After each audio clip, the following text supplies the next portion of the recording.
Here's a question. In this age of hustle, has self-care turned into yet another chore?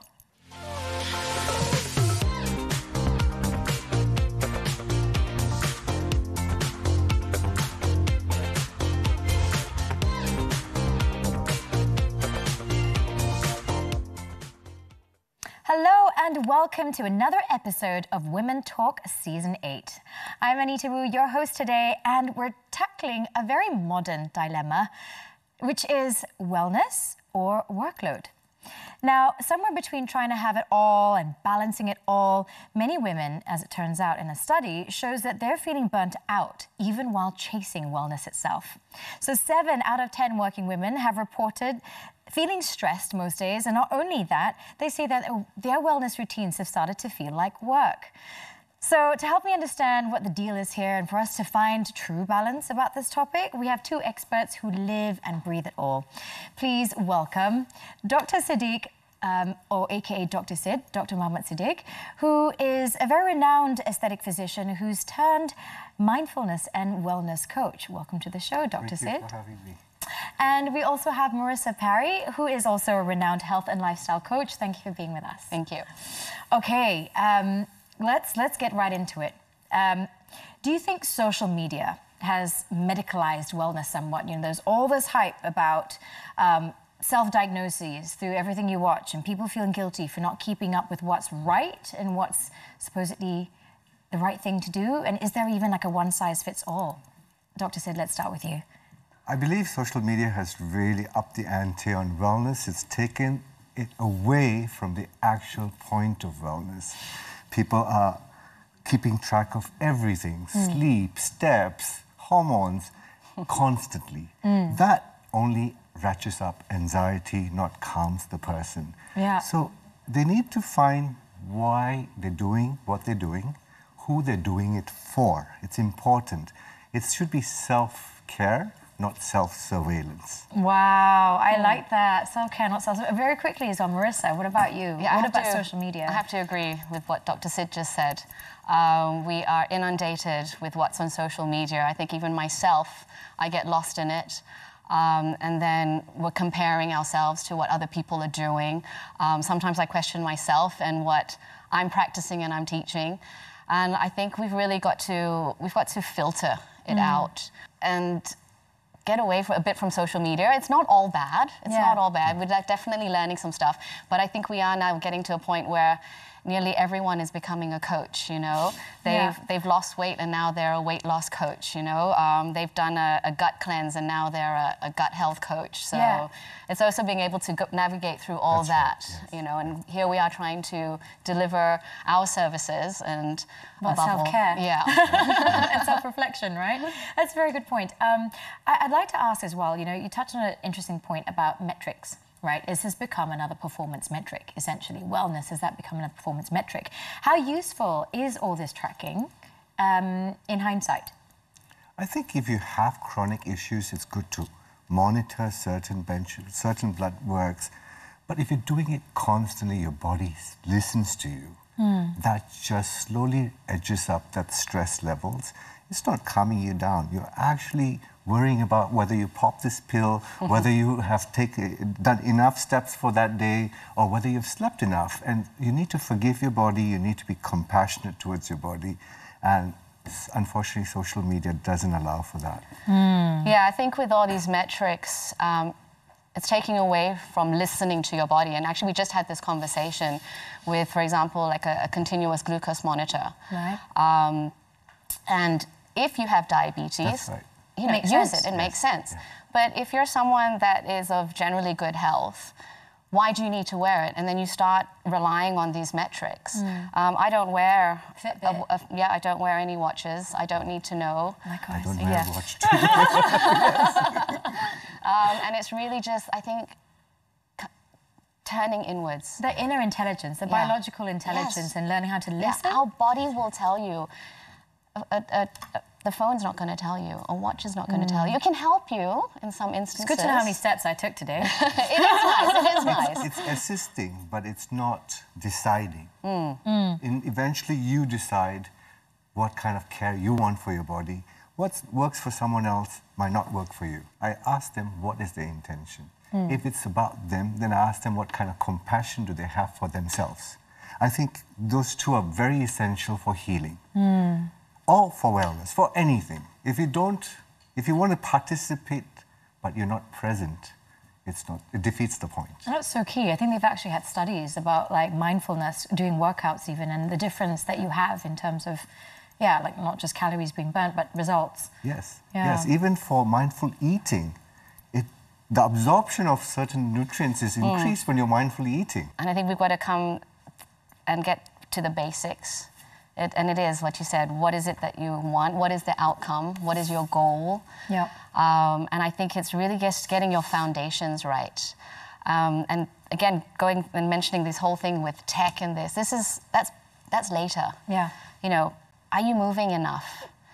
Are you eating right most of the time? I still go by that 70-30% rule, you know, eat well 70% of the time, 30%, let go a little bit, not totally. How's your sleep? Are you sleeping okay? What's your stress levels like? And I think these are the absolute foundations to health before you go anywhere else after that. I think this is something that's quite key for our viewers as well, because it's something that's practical and something that you have to do consistently. Is that right? That is the key word, is consistency. Okay. Nothing happens in a 12-week program. You know? Okay, I won't say nothing, but you know, you again, like with social media, it's like, do my program in 12 weeks, you'll feel like me or you'll look like me. No, you won't. Okay. That took 2 years, 6 years of consistency, you know, so yeah. Okay, that's very interesting. We're going to talk a bit more about that because, you know, there's fad diets, there's lots of hypes about, you know, what could be right, and we're going to peel back a bit more in our upcoming segment. In the meantime, we're going for a quick break. Don't go away.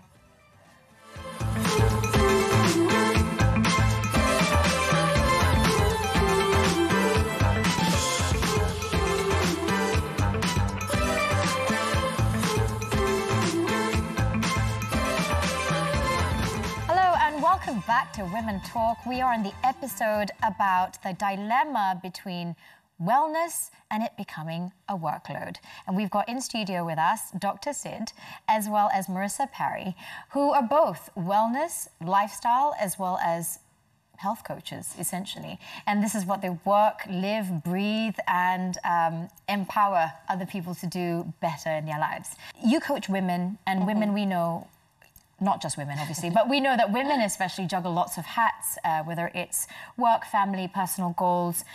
What's a realistic way of kind of building wellness into that routine so it doesn't feel like it's a load? Okay, apart from changing your frame of mind, I think we all hear, I don't have enough time. Yes. But I'm going to say for the majority of people, we actually do. So what is it that I don't even think health should be a priority. Health is what we do every day. Because if we don't have our health, what are we living for? We can't take care of ourselves. We can't take care of other people. We often neglect that, though. Yeah. So, coming back to your question about, okay, people who've got kids, work, etc. I think a lot of times people think, I need an hour to work out. Actually, you don't. You can do 10 minutes morning, 10 minutes in the evening. That's 20 minutes. Do that every day. You're going to have a couple of hours that you've clocked up over the week. So, you know, just little simple things like that. And also things like maybe taking a walk meeting, you know, taking a walk while you're having the work calls. Have a standing desk. One of the things that I really tell everyone is we need to be moving. So this whole thing with 10,000 steps, I wouldn't say no point, but it's not that beneficial if you decide to do all your steps in the morning or all your steps in the evening. Interesting. You actually need to break it up throughout the day because that's actually better for our metabolism and our glucose mobilization, etc. Set a timer on your phone every hour and just walk for 3 minutes. And I promise you, your steps count will go up, your energy levels will go up, your cravings will go down. Attention and focus. Yes, attention and focus is up.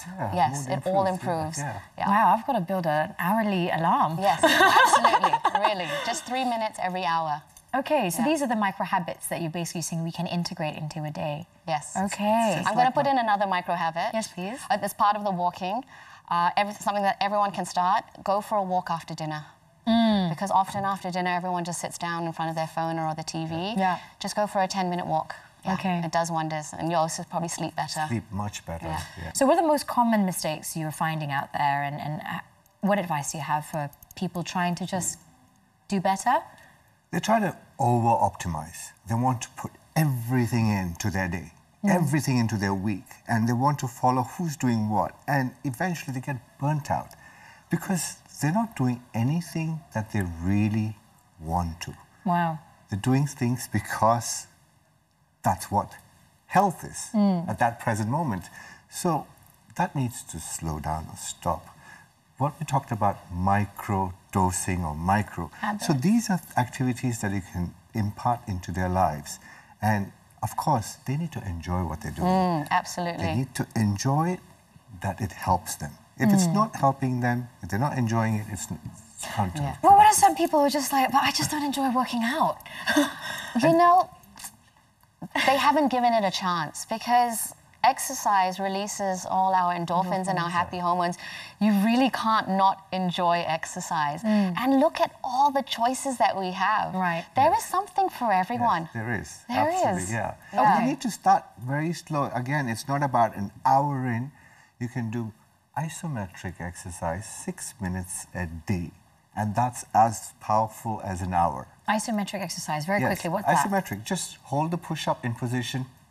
That's it. Or a plank. Or a plank. Yeah. Or anything just in position. You can hang as long as you can. That's Wow. isometric. It's building muscle. It's increasing your metabolism. Yes. So, I think when you talk about hype, though, I think it's not a bad thing, because when something enters the market, there's hype, and then that's how we get to know about it. So I got to know about ice baths because there was a hype about it. I mean, this has been going on in Europe for, I don't know how long, right? I mean, centuries. Yeah. It's cultural. But then it hit the Malaysian market, and then, okay, you had Wim Hof, and you had Huberman, and then we're getting more of the information. And it's like, oh, I want to try this. And then I think, like Dr. Sid said, what does it actually do for me? But in terms of the hype, I wasn't doing it because everyone was doing it. I was doing it because now I've heard about it. And then I've really sat with it to see what it's done. And I've been doing it now for over 2 years. And it's been a journey from where I started in terms of really cold. And now learning, especially for women in midlife, actually we don't have to do it that cold. Okay. Yeah. What's But the it's- ideal temperature? So for women in their 40s and above, because we've actually got quite a lot of stress going on with our bodies changing, etc., around 15, 16 degrees, and you'll still get the benefits. But again, if you don't enjoy it, like Dr. Sid said, don't do it. If it stresses for you out, everyone. it's Yes, not it's for not for everyone. everyone. And there'll be something else that they will enjoy. Yeah. So you're saying basically the hype is good as a tool for you to discover new things? Yes. Okay. Yeah. Great. Thank you so much. Okay. There's more on that, and it's wonderful getting different perspectives as well. We're going to go for a quick break. Stay tuned. Lots more to unpack.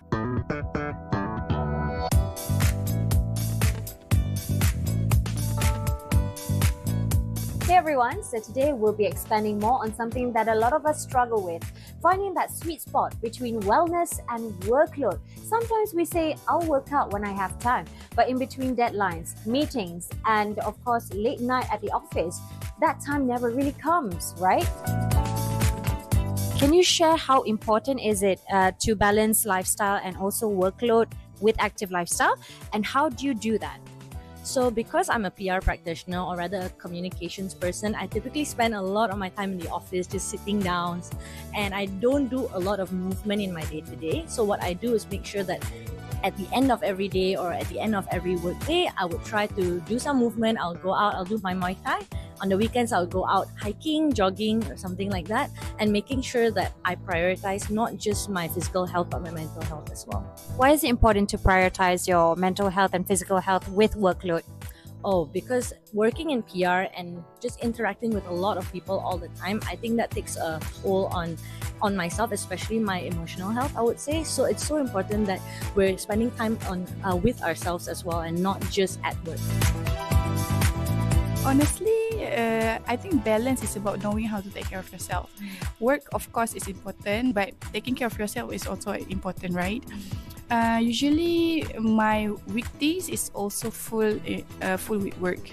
But when I go back home, that is the time for me to just taking care of my toddler and put them on bed. And then on weekend, there is the time when I got free time. I will go out with my husband and we go out playing badminton and also hiking. Also, I am expecting, so it's very important for me to take care of my health and so my baby.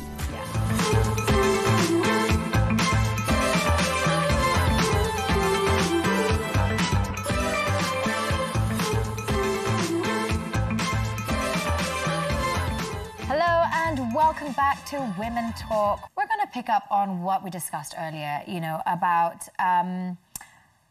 people listening to their bodies. Because, Marissa, you mentioned, there's a lot of people who are just trying to, do for the sake of doing. This is the routine I've set for myself. How do we shift from that mindset of fixing my body, losing weight, getting to my goal, towards actually listening to your body and getting to what your body actually needs? You've got to have patience. Nothing happens overnight. Like I said, nothing happens in 6 weeks, 12 weeks. I mean, and it really is a journey. Healing is a journey, and things will come up along the way that people don't expect. Yeah, they just don't expect it. The goal could have been to lose weight, but along the way, it might be really easy for someone to lose weight and another person it's not. So why? And that's where I guess you get a little bit deeper with the emotional side, the mental side that can be can block them. I mean, on that note, weight, is that even a relevant metric in terms of wellness? Actual weight? I think in some aspects, I think if you are obese, we've got to kind of look at weight because you've got to bring it down for your health. But we're seeing so many people who bodies come in all different shapes and sizes, and then they go, I want to lose 2 kilos. Like, what's 2 kilos? You know? What does it mean to you, the 2 kilos? But again, yes, what does it mean to you? And I think for me, as a person that coaches a lot of women, again, I try to reframe that. What if you don't lose the 2 kilos, but you can now do 20 push-ups? Yeah. You're stronger or you're more flexible. What do you gain with all of that? Yeah. Well, as Marissa pointed out, healing is not linear. It's layered. So you got to go step by step. It doesn't all happen at once. And with your emotions, it's not healing is about becoming perfect. It's about becoming whole. It's about dealing with the flaws in you and accepting everything as a whole. And with that, when you shift that perspective, it's better to understand your body and accept your body. You can only meet yourself where you are before you take steps, right? Exactly, yes. So the acceptance with compassion helps one to heal and get better. What's your one piece of advice, each of you, to women who feel like I could be doing more, or guilt, perhaps, or not knowing, or a state of stasis, not really knowing with so much on their plate, like what advice would you give? There's no guilt in doing nothing. You deserve to rest. That's what I tell my clients, because they come stressed out. They say, I'm not enough. And that's wrong. You are enough. And therefore, you're a giver. So when you change that perspective, that empowers the person instead of taking away that power and making them feel worse. What about prioritization? Yes. What would I mean, what would you guys say to that, Marissa? I think I mentioned earlier about prioritizing health, but else every day you should just wake up and you want to take away the whole thing of, oh, I need to work out, or oh, this is there's so much work. Like, again, it's the whole reframing. I mean, how do you view yourself? You are health. I mean, this is us, right? If you don't have your health, then you're lying in hospital sick, right? Yeah. To think about the consequences, right? I have to say, it's a non-negotiable. Okay. Yeah. I like that. Yeah. No, it is the case. It is the case. Yeah. Okay, how do you encourage consistency? I think you've just said it there, consistency. So what is consistency? Is consistency every day? It's consistency a few times a week. So if you've got a busy week and you didn't manage to work out or 3 or 4 days, that's okay, because the week before you were okay, and the next couple of days. So I think if you've got that consistency going, you won't feel like you've lost out too much. I mean, this is a whole other conversation where it goes into addiction, and then that's a different ball game. But I think, again, just getting out, rest. I think, like what Dr. Sid said, sometimes you just need to rest. Listen to the body. What about social environments? Do you think, or a community, or, do you think like if someone's like really lowly motivated? Community is, I think, is number one. Yes, it's number one. And you see that with elderly people. Yes. They are thriving. They might not be running marathons and stuff, but they have their community. And you see how... Community is mental health. Yes, it is. That's oxytocin. So that once you have improved your mental health, your well-being overall improves. And that is one of the things that we see in the blue zones a lot, right? Yes, The importance of community. Yeah. And that's how I keep building a community of women, and they're there supporting each other. And it's not competitive, Sometimes the social aspect. I mean, we've seen a lot more people who are on courts. I mean, that's good too, right? I think we all like a lot of us like a little bit of a social aspect. Yeah. I mean, it helps. It also depends on what you're doing on the side of those courts.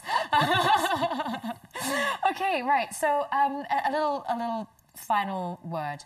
What is your final advice? Especially to make wellness more accessible, manageable, long-term, approachable, sustainable, and inclusive. You can touch on any one of those. Find something you enjoy. Do it. Start slow. Don't overkill it, because then you'll fall out of love. Yeah. Start slow, build up that practice, and enjoy it. That's great. Thank you, Dr. Sid. Yeah, I'm going to have to agree. It's just start slow, be kind to yourself. I think a lot of times we're, again, that whole, I'm not good enough. Yes, I need to be like that person. And actually you don't. You just need to be yourself. Find the happiness in what you do. And then that's where the consistency comes. When you are happy doing what you do and it makes you feel good, you're going to get up and you're going to do it consistently. Yeah. Find the joy. Find the joy. Find the joy. Yeah. And you'll thank your nervous system, because then you'll finally rest. Yeah. Thank you so much, Marissa and Thank Dr. you. Sid. So with that, we hope that you realise that wellness isn't something just to add onto a checklist, it's something to enjoy. Do stay tuned with us on the next episode of Women Talk. Follow us on social media at Women Talk TV Tiga and also at TV Tiga Malaysia. With that, I'm Anita Woo. See you in the next show.